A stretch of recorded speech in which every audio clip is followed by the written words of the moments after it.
এই মেয়ে, এই মেয়ে, যাও যাও যাও যাও যাও।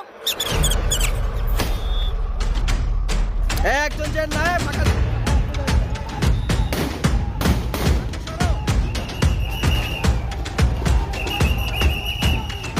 জুলাই আন্দোলনের রণাঙ্গন যাত্রাবাড়ি। এখানকার আন্দোলন দমাতে চলে পুলিশের শত শত রাউন্ড গুলি। সেই গুলির সামনে এভাবেই অগ্নিকন্যা হয়ে দাঁড়িয়ে যায় এই কিশোরী।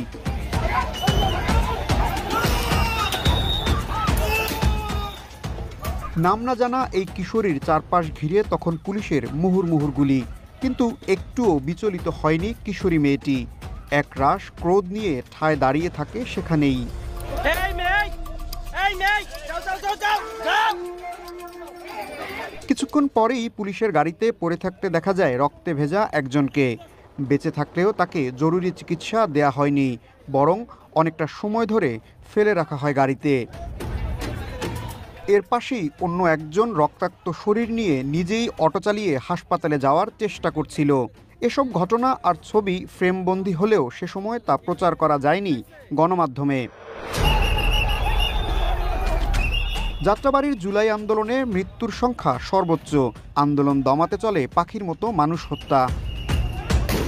সর্বোচ্চ দমন নিপীড়নের পরও থামানো যায়নি যাত্রাবাড়ির আন্দোলন।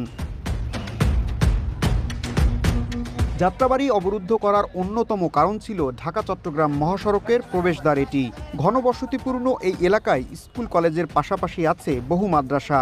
জুলাইয়ে শেখ হাসিনা বিরোধী লড়াইয়ে নামে পুরো যাত্রাবাড়ি। বাস ভর্তি স্টুডেন্টরা আসতেছে, তখন আমি কি করলাম, সাইকেল চালিয়ে গেলাম রায়েরবাগ।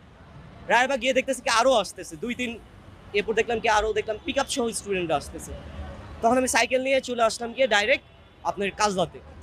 আসার পর জানতে পারলাম তারা হলো কি এমডব্লিউ কলেজের স্টুডেন্ট। তারা নারায়ণগঞ্জ থেকে যদি মানুষ এসে এই জায়গায় আন্দোলন করতে পারে তাহলে আমি কেন পারবো না।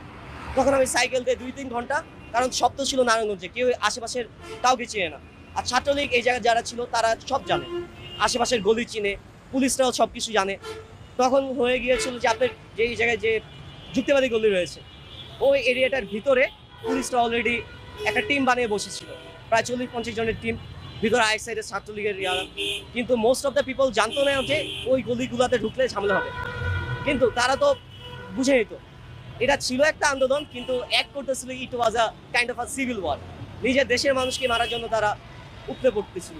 ওই মুহূর্তে তখন আমি সাইকেল দিয়ে দেখা যাচ্ছিল কি সবাইকে ডিরেকশন দিতেছিলাম যে এই জায়গায় যাওয়া যাবে, এই জায়গায় যাওয়া যাবে না। ঢাকা চট্টগ্রাম মহাসড়কের বিভাজন ও আশেপাশের দেয়ালে এখনও আছে জুলাই আন্দোলনের নানা স্লোগান। এক বছরে মুছেও ফেলা হয়েছে অনেক কিছু। মাঠে থাকা সেই সময়